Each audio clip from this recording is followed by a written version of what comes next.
war game anytime. Hey folks, welcome to another episode of Any War Game Anytime. Today it's Bozz and Dan, and we're going to talk about some OPR related stuff. So first of all, Dan, how you doing today?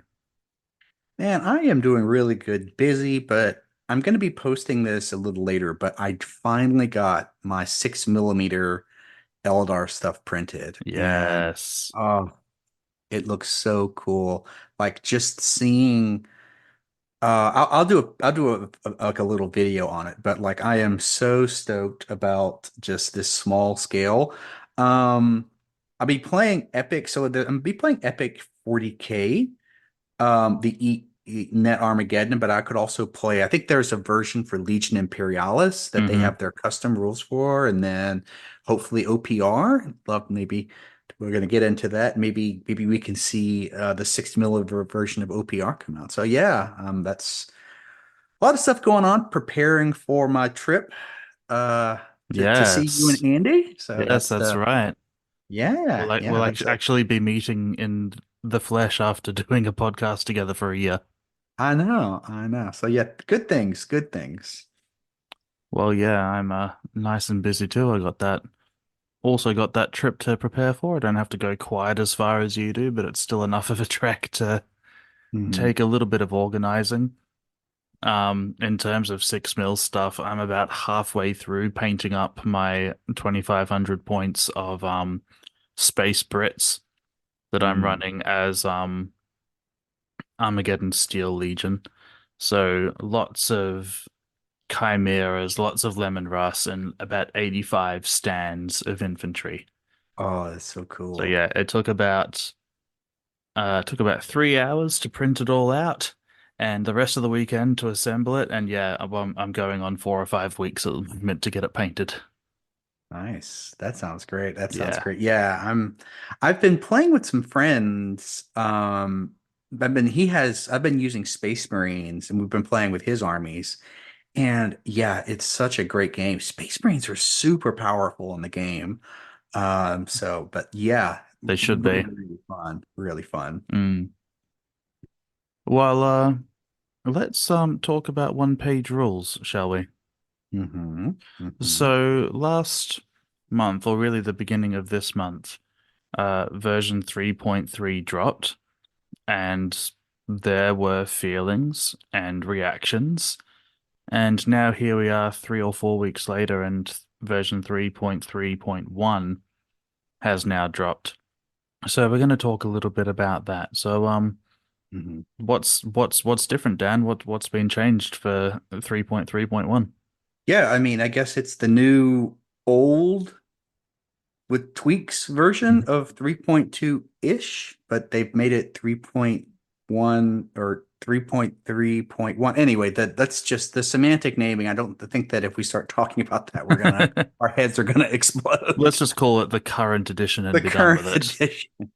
Um, so we are back. I thought that with that they did keep some of the changes. I think like one of the ones was like the advanced tactics stayed at 50 points, which Hmm. I think is that was just as steal at 25 points. So yeah, I think it's good. I sort of I think the way I sort of framed it, and I think the community is framing it as well, that hopefully this is sort of like a learning experience. Yeah, This is a time of growth and a growing. I like to use the term. What do we use the term growing pain? It's this transition, right? One page rules is getting bigger, and with that growth, there is more opinions to process, and trying to find a way to better process that feedback. Maybe that's a good way to sort of time yeah, box it. How do you feel about yeah. that? I Yeah. think I think also it's about being big enough now that there are new players kind of constantly coming in, and big sweeping rules changes like what we saw for 3.3, they kind of go against the grain for a lot of these people who are kind of Games Workshop refugees and are just they're so jaded by this cycle of updates and constantly chasing meta that maybe they'd see something like this 3.3 have being such a big change and going, you know what, I've got quite a visceral reaction to a change that big. I think what Yeah. I'm most impressed with is how much OPR has taken the community feedback on board. And, after the live stream last month, I voiced my concerns about our feedback kind of seeming unimportant to Gaetano and one page rules. And, I'm really happy to have been proven wrong about that. Well, it's like it's a good learning experience, but I think we even saw something that there is now people who, and this is one of these problems that we talk about. It's a good learning experience when you sort of put this change out. Some people are going to like those changes and then taking it back. Now you have other people, and I can understand where they're coming from. Maybe they liked these changes, Boz, and now they are perhaps, expressing those things that they want it back. And where do we, Yeah. and it's a very Well, it's it's a important. growing pain. Yeah, Yeah, it's absolutely. And it's yeah. important it's important to point out that none of these rules, these kind of two biggest changes that were brought about in 3.3, the new morale and the assault, they haven't been removed from the game. They've been moved to the advanced rules section, which makes them optional. So Mhm. people who want to use them in their games can, but for the basic rules and for basic games, they're no longer a thing. And I think that's a really important distinction that the rules team made was leaving them in there so that they could keep on getting feedback on them. They could keep on getting kind of real world reactions to them, but also recognizing that they were hugely controversial additions and putting them somewhere that means that not everybody has to use them. Yeah, but they were put in, but I know that both the morale and that were changed. I think changed for the better, but even then those advanced rules were still changed from their original. So that's what's funny we're talking about this, Boz. We really it can get really confusing about Mm, what versions of the rules, because remember the assault rule was put into the advanced rules, but they removed the half move on it, and then they changed the morale to actually be an action that you call. yeah, So it's funny. It's like they reverted and they moved them up, they tweaked them further. So I think that it's going to be better in a few months when everything is sort of settled down and we sort of I feel like we've been rocked, right? We've been sort of yeah, just absolutely. we've sort of like so but I think that I think this is I always say it's probably a good problem to have a lot of people interested in what you're doing. Yeah, I mean, better that than you make these massive changes and like no one cares because no one's playing your game, right? So we have to I think it's good to sort of recognize that this is a good problem, really. A yeah, lot of people are interested in these rules, and that's good. yeah, absolutely. And I think kind of the last thing I have to say on the topic for this particular and time and space anyway is just that it's good to hear feedback from the creator and from kind of the team over on the OPR Discord saying, yeah, you know what, these changes weren't well thought out enough. They shouldn't have been brought in. We are going to roll them back. And moving Mhm. forward, we're going to be a lot more careful about how we implement changes. So, Yeah, props and like I would props to them for taking it on board and owning up to it. yeah, I think so. And like I think this is where me and you, boss, we're going to disagree because I am actually for more changes that would come. I do think there are some things in the game I'd like to see it go, but at the same time, I'll definitely meet you in the middle, boss. That before those changes have to go in, one thing I don't want this what my thought is I don't want us to lose this opportunity for a learning experience. For me, the learning experience isn't don't change the rules, it's have a process. Yes, I And absolutely agree. have a process really put that to the community. Like I always say, what happened these past weeks could have happened in testing rules. Hmm. That, you know what I mean? Get some testing rules out there. Oh, we found some things, and then so I think I think the big takeaway is let's set up a process to change the rules. Changing rules aren't bad, but let's just No, really set up that absolutely not. process. Like this is a kind of living and evolving game. It's nowhere near its final form yet. And Hmm. that's a good thing. I'm not for stasis. But Hmm. yes, I absolutely agree with you. Let's have a process and let's introduce new things in a way that kind of makes sense and isn't just a broad sweep. And I think as you say, it's a learning experience, and I think that lesson's been driven home to them. Yeah, yeah, I think so too. I think so too. Um, so yeah, in general, I think that OPR is in a good spot. Like I said, it's a good problem. And I think the other thing is that I think we talked about this before that there is going to be, I've some people said it, there's going to have to be a transition away from the owner of being saying, this is my game, because really to take it to the next level, it's got to be to really get where and I feel he is ambitious and that's great, but it's going to take other people. It's going to take content creators. It's going to take local organizers. Hmm. It's going to take the tournament scene. It's going to take the lore, the lore side of things. Like this has to grow beyond him. And this is something that can be tough. Remember, we had that great conversation with Austin from Dragon Trappers Lodge. Hmm. What really brought that success that he says is that there was this transition where he went from that hands-on artist to more of a director, right? And I think that is how this is really going to grow. What do you Yeah. think? Do you agree? How you feel about No, that, Patrick? I'm with you 100% there. It's Yeah. yeah, to pretty much echo exactly what you just said. At a certain point, the game and its community and its universe is going to transcend the creator, and that's good. He should be rooting for that day, but not trying to rush to get there. Hmm. Yeah.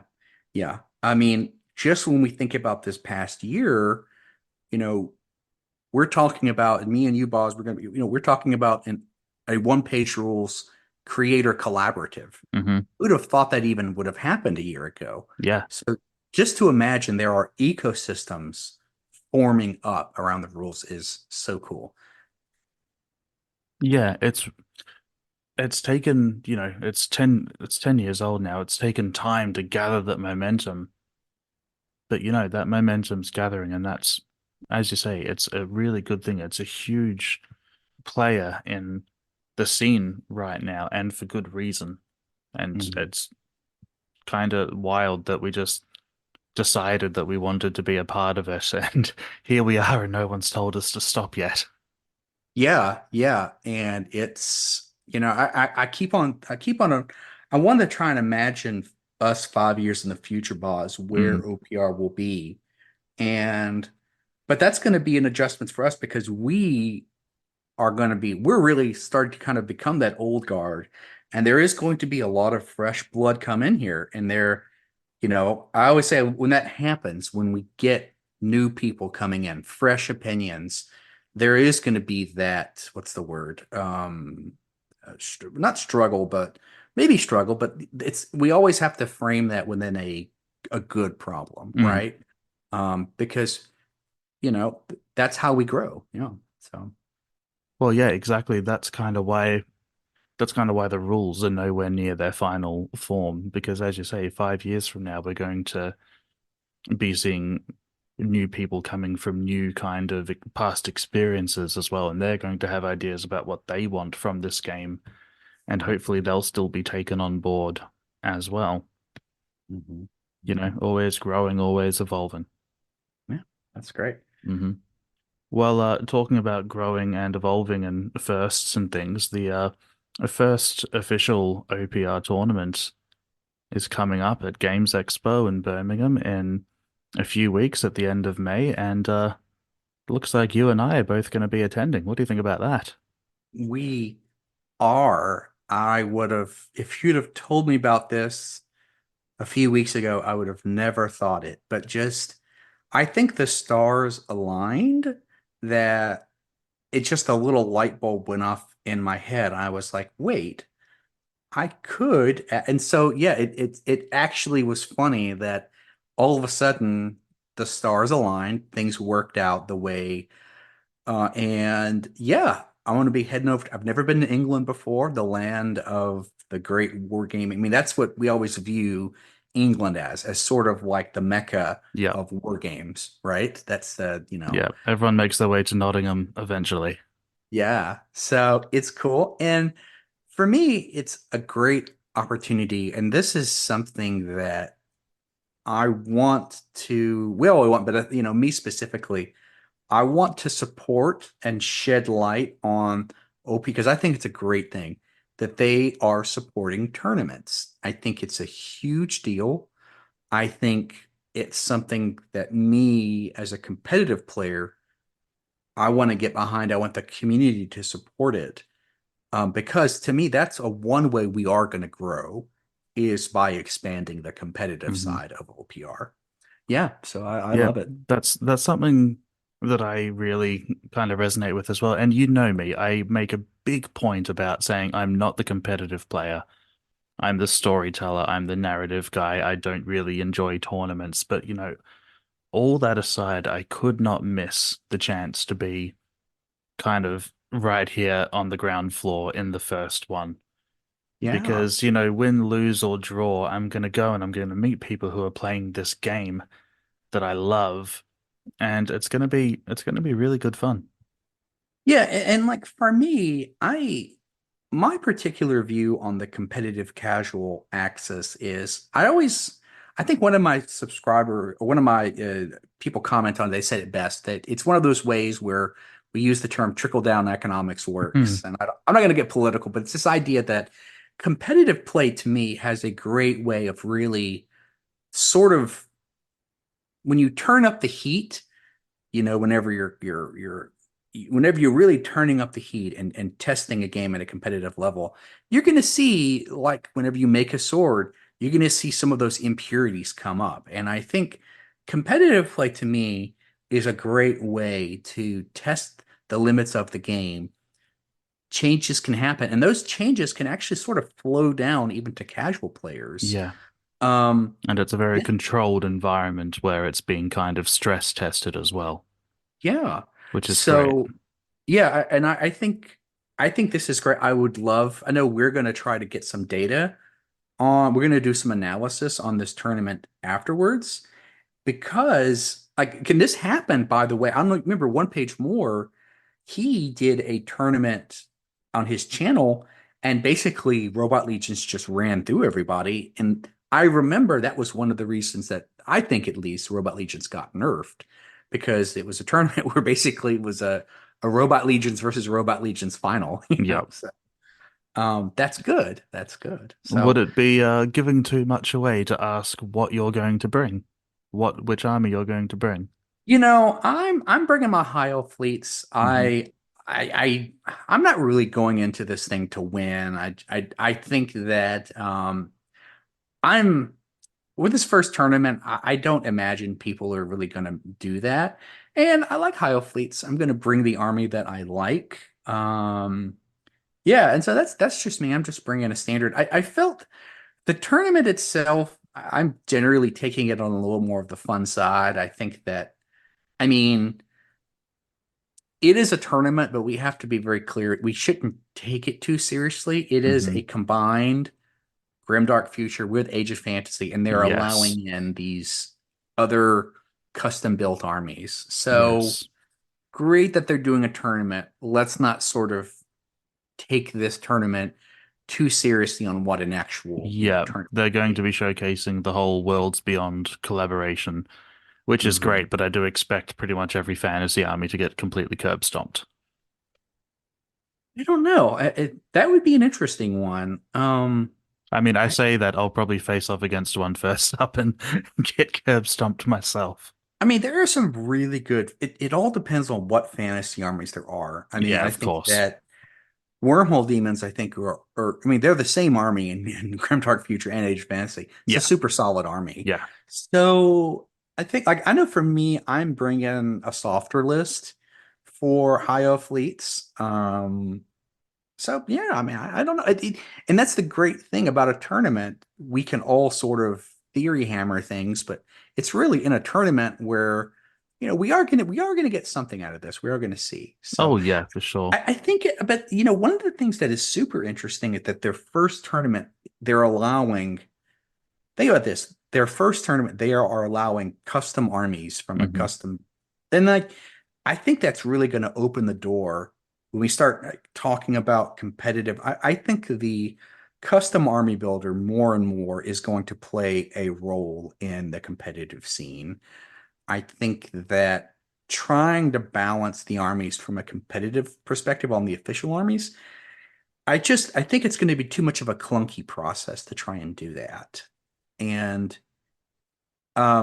for me personally, I don't think it's even something that should create like that Gaetano should be focused on, right? I think you get him focused on the core rules, get him focused on getting those core rules tight, and sort of let the competitive scene sort of work on those custom armies. Hmm. And now, if those things that happen in the community, if those get translated to the official lists, that's great. I would say this: I don't want the official lists to sort of become competitive testing lists. Yeah, for sure. Yeah, Uh, then we're back to where we are with yeah. the 3.1 I, stuff. I was thinking before when you were talking about kind of stress testing and stuff, there's this great analogy of like MotoGP, the top tier of motorcycle racing. They test all these things and they do this and they do that, and it's a very stressful but very kind of contained environment. And you do see stuff trickle down. That's why Mhm. motorcycles have slipper clutches. That's why they have ride-by-wire throttle and stuff. I think the same sort of situation could and should ring true for war games and for OPR in particular is, this tournament scene that is getting its very beginning, its very official beginning here. It'd be a perfect place to do a whole bunch of things and stress test a whole bunch of new rules and new kind of ways of playing and ways of constructing and ways of balancing. And what works works and what doesn't can be shifted out for something else. Yeah, like I think I know for myself, I don't really even post on the balance feedback channel for things anymore. I think that And I think that you're right. We need to have some sort of methodology to stress test these armies that don't involve the official armies Hmm. because one of the things that we've seen happen is there is good feedback that comes in the balance feedback in the channel, but there's also bad feedback too. So I mean, we have I've seen Robot Legions players post how their army is weak, and I'm like, Oh, I know. I'm like, I so know. we just it's Robot not we in other Legions words. players up in arms after 3.3 because they're all being nerfed and Yeah. So we just and that's why I think you're right. And we shouldn't rush it. And I'll be the first to say I don't think that we should let's not take what happened in 3.3 and make that into the armies where mm. all of a sudden an army is getting changed and then people are complaining in here and then yeah, that's so yeah, I but I think that's the beginning. I think it's great they're supporting a tournament meta. That Yeah, is awesome. yeah. Yeah. So I haven't quite decided yet. I'm either going to be running my beloved Soul Snatchers or my equally beloved but equally squishy, if not squishier, Human Defense Force. Yeah. I mean, if you Either want way, I'm not going to bring a crunchy list. I think that, I mean, Soul Snatchers are super good. I mean, I think that I've played against them. I've played some Soul Snatchers in my Hmm. internal testing and I've ran and they are a great army. I love them. Yeah, yeah, they're terrific. So if you want to do good in the tournament, I think that going Soul Snatchers is great. So yeah, I think Well, from a we'll see. competitive standpoint, I would tell you Yeah, you definitely want to pick Soul yeah, Snatchers. we'll see. I'm looking at a couple of different lists, and I haven't quite decided which one I think is actually going to be the more fun one to play. Hmm. But Hmm. yeah, I'm playing Soul Snatchers in this campaign that I'm running at the moment, and I always love playing my lovely infiltrators and seeing what damage I can wreak with a matriarch behind enemy lines with a bit of magic. Oh yeah. Oh Oh. yeah. Now, how's your campaign? So what is it a grow? Is it sort of an escalation league? Well, it's not Escalation League per se. It's using the official rules for running a campaign that are in the advanced rulebook. So it's kind of they don't call it Escalation League, but everyone starts off with 1,000 XP to spend, not XP, sorry, Mhm. 1,000 points to spend, and you're only allowed to buy one hero at the outset. And kind of if you win your match, you get two victory points and I think 100 or 150 points additionally. But if you lose, you get 300 points. Yeah. Yeah. So hopefully no one's going to be losing for too long. And it balances out really well because you get kind of a bonus, an underdog bonus if you're for Yep. every kind of full 50 points under that you are and everything. What I'm doing is building a narrative around this kind of peaceful world that's all of a sudden bombarded by three or four different invaders. It turns out that there's a bunch of rat men living there that were previously unknown. It also turns out that pretty much the entire working class are secretly this soul snatcher cult, and they've come out in force to Oh, that's drive off cool. the invaders as well. Oh, that's cool. That's Yeah, cool. so the narrative's unfolding really well, and I'm trying to kind of do a write-up after every week to kind of keep moving it along and keep everyone engaged.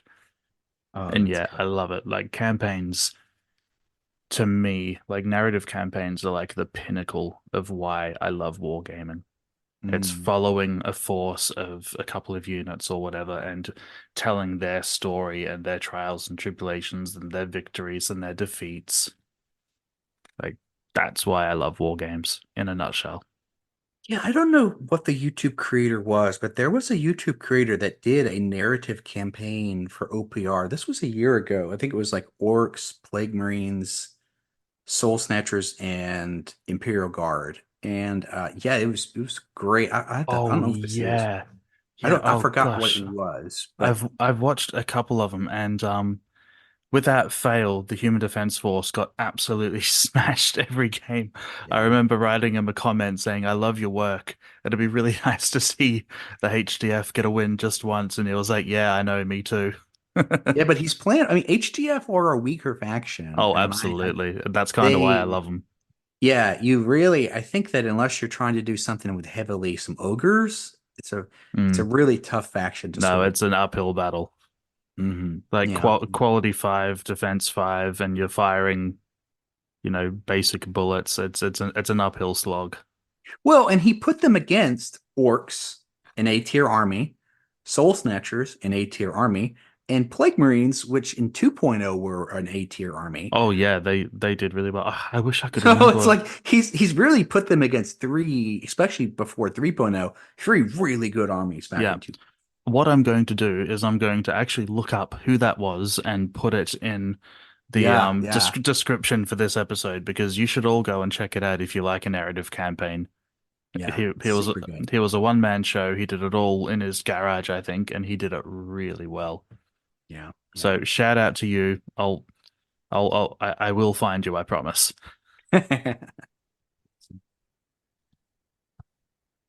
Well, what are the things do you think you'd like to kind of see coming out of OPR in the next 12 months? Yeah, so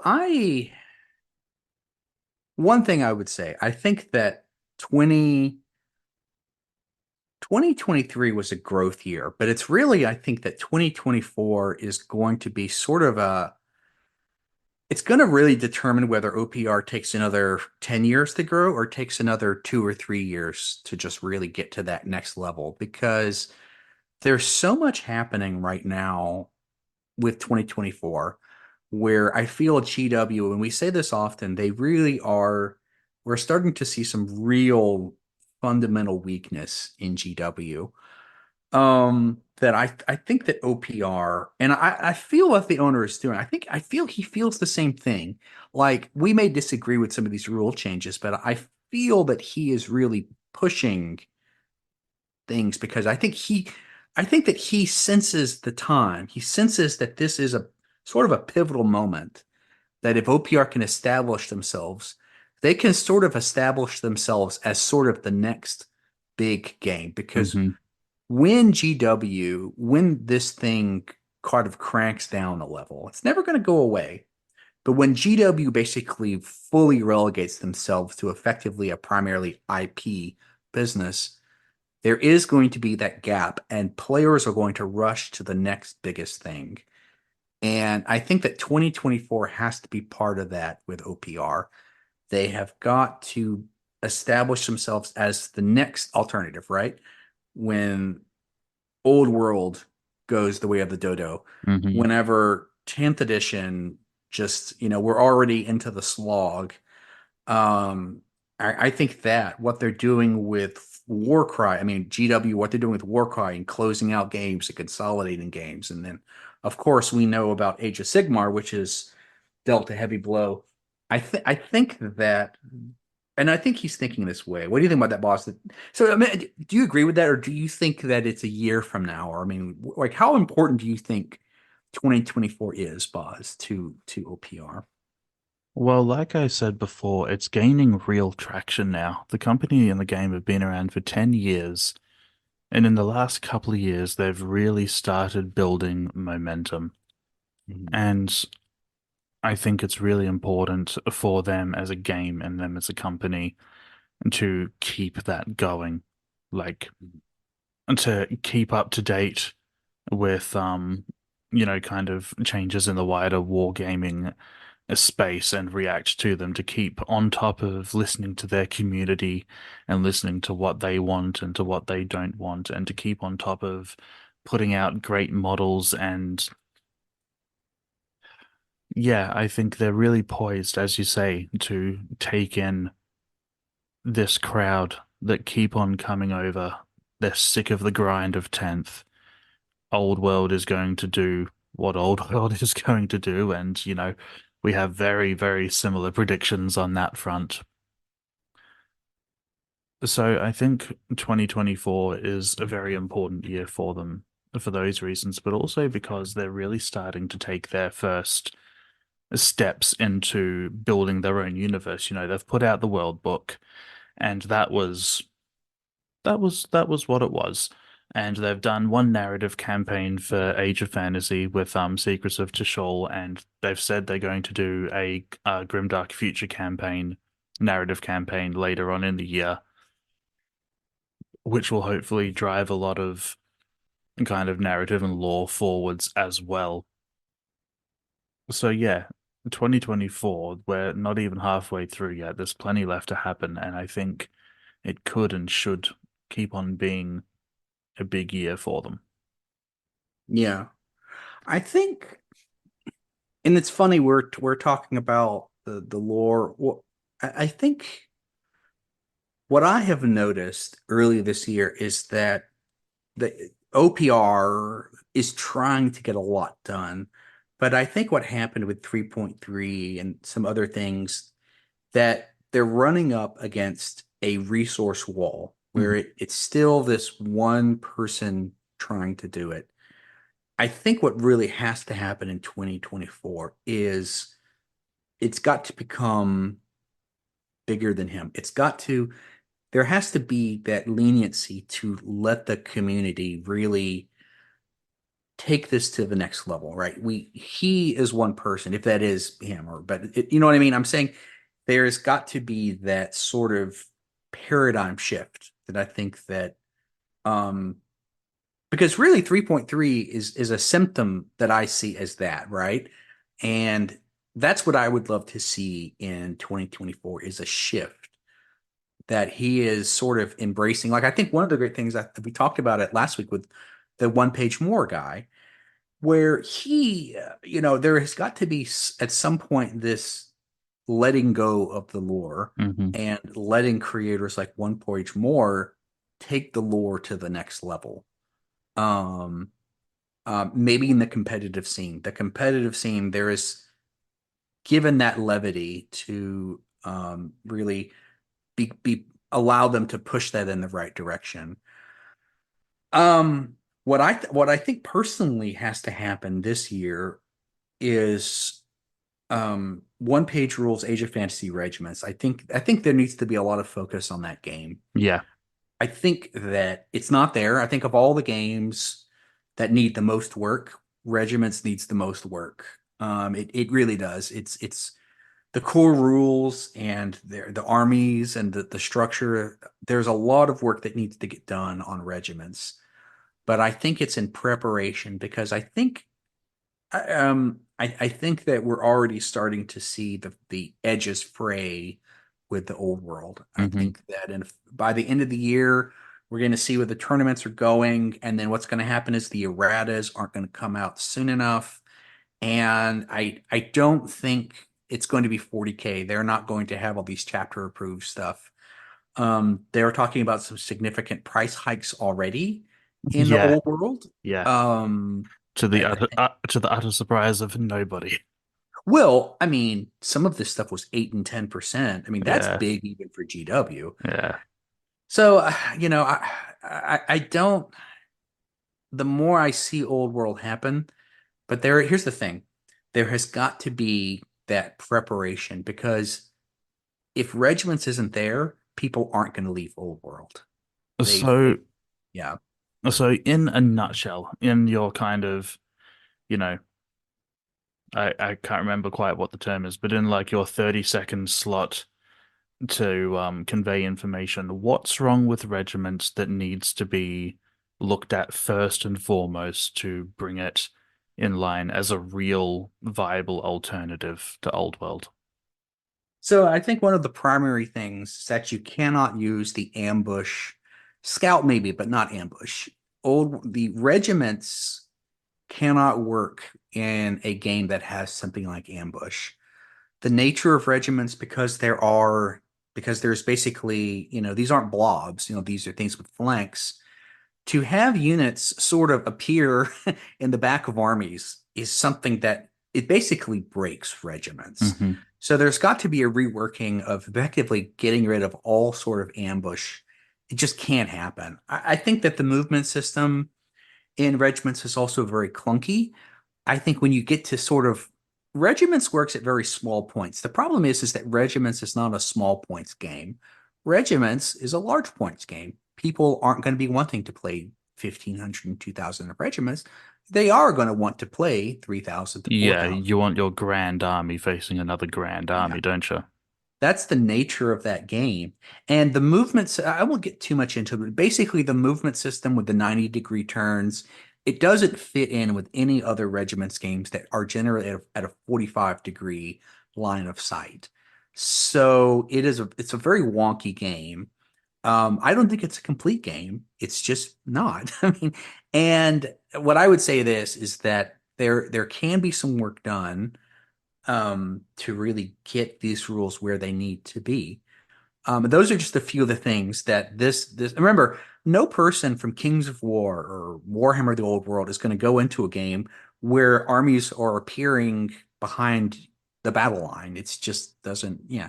So I'm saying this because they are treating Age of Fantasy regiments as sort of a daughter work Hmm. game of Age of Fantasy. Hmm. It's really got to step out and become its own game. Yeah, So I would say it that it way. maybe has to step away from the kind of general one-page rules format that Age of Fantasy and Grimdark follow. I think it can be one page, and I'm not a writer. I think it could be one page, but the rules do have to be rewritten. They do have to consider the 45-degree line of sight. Hmm. Um, at the very least, they need to get rid of ambush. And they do need to work some of their movement system, how you don't get a wheel mid-charge. In bigger games, that's going to become very clunky very fast. So and that's going to take work to design that game, and then, like you said, condense it down to one page in a writing sense is going to be difficult. Yeah, So which means that it's going to need actual focus. A lot of which focus. also ties into what we're saying before about Gaetano doing a really great job, but needing to kind of let go of being the one doing everything from his bedroom Yeah. and create a team of people who can be trusted with his vision. Mhm. Because, yeah, like you say, the only way that Regiment is going to be up to scratch is by putting the work in, and he's putting the work in other places. So he should surround himself with people who share his vision to be working on these things kind of independently of one another, but as a team. Yeah, and I think that like I know me and Sam, we play regiments. We basically play with the Kings of War movement system. Hmm. And I notice other people do that. So there is some opportunity there. I don't have all the answers. I don't know how OPR is actually we know what he says on these podcasts or these calls. We don't actually know what's going on. Oh We can no, only, yeah, yeah, of we course can not. only, We have access to all the information that the rest of the public has, and that's it. I, I think the other thing, Boz, is what you were saying earlier about the rules. We can't have many more 3.3. We have to have a system that can properly synthesize large amounts of feedback Mhm. and have a way to, like I said, there, and that's hard to do. It's hard to be able, because as this grows, more people are going to be providing feedback. How do you have a system that synthesizes that feedback that can find, like, just what Jacob said, right? Finding a way to synthesize that feedback and actually coming up with better game solutions. Because I'll tell you, I'm glad this is a learning experience, but I am worried we OPR can't have too many more of these because it'll just turn into chaos. Yeah, So and I think they really kind of get that. yeah, yeah. Like this kind of roll backwards with 3.3.1 came out pretty quick, and that, there's been a lot attached to it and everything, and yeah, I think they know they done messed up a little bit, and I don't think they're going to be in a hurry to do it again. Yeah, yeah. So, yeah, man, I don't want to I'm just saying, if we're talking about the things, what we that does need to happen that is, like I said, that's probably one of them. Hmm. Um, I mean, me personally, I would love to see the 6 millimeter OPR of the small scale OPR come out. Have you But then seen? again, that is another game. I think that's something that I would love to see it, but if it, this is something we're going to have to see this year. Some harder decisions are going to have to be made, right? Yeah, And I don't know whether that's going to fit in or not or here. And that's the thing that I think this is tough decisions are going to have to be made about what to invest your yep, resources and time into. And absolutely. there's no real good answer here, right? We're not just other than just saying that, right? Well, that's it.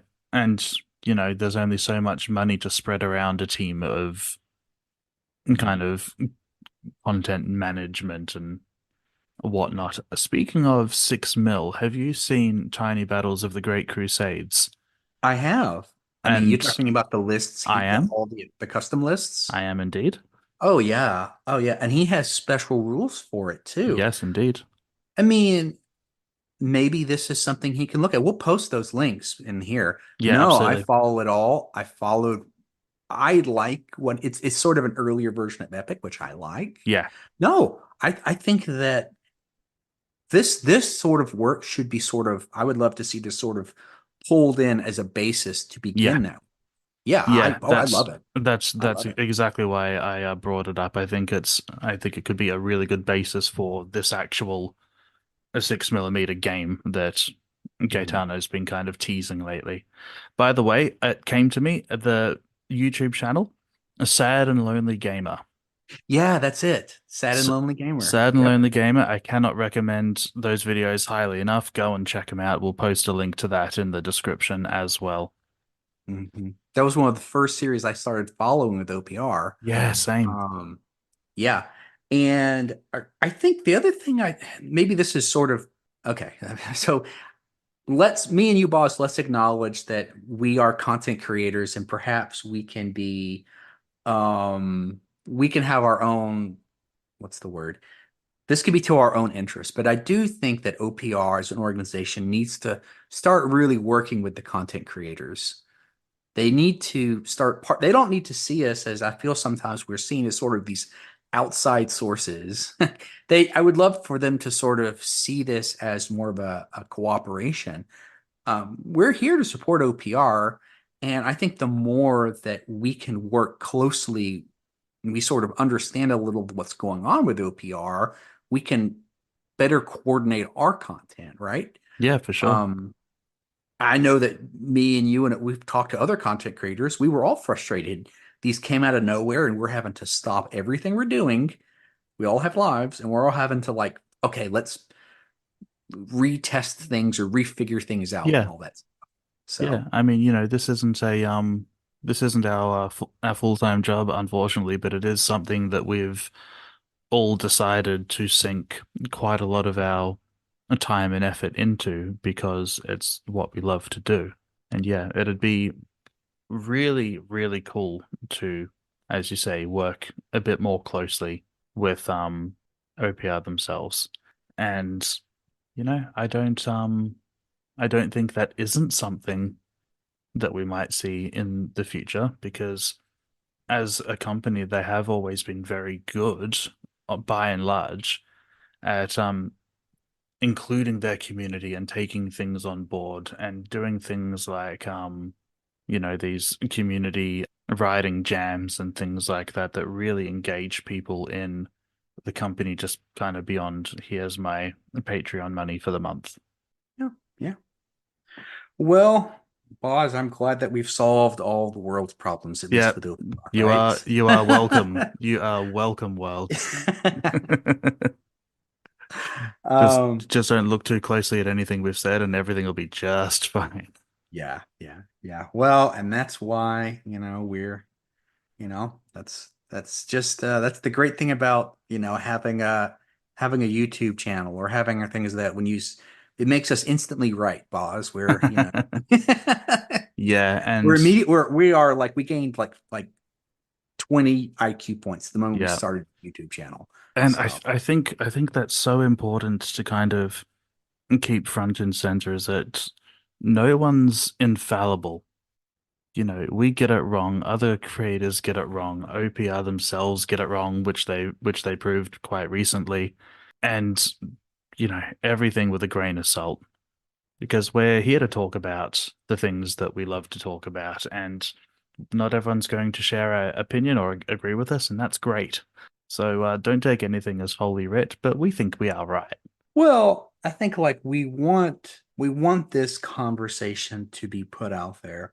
And I think what was it the last time we talked with this, I think it was Sam says we want our content to stand on its own. Mm, You know, we want it to be judged as just our own, analysis on that and sort of let that stand on its own. yeah, yeah, we're not beholden to anybody for the things that we say. These are just the ramblings of all of us getting together and talking about war games. Yes, indeed. Yes, indeed. Well, Well, on yeah, that note, I think we might have rambled on enough for this episode. What do you say? I think so. I would love to ramble on another couple of hours, but unfortunately, life does move on. So I'm very much looking forward to Games Expo, which is the last weekend slash first weekend of June. So by the time this goes out, it'll probably just be a couple of days away, I suppose. That's right. That's right. That's right. And yeah, it'll be awesome. And until next time, because Sam's not here, go where the game is good. Go where the game is good.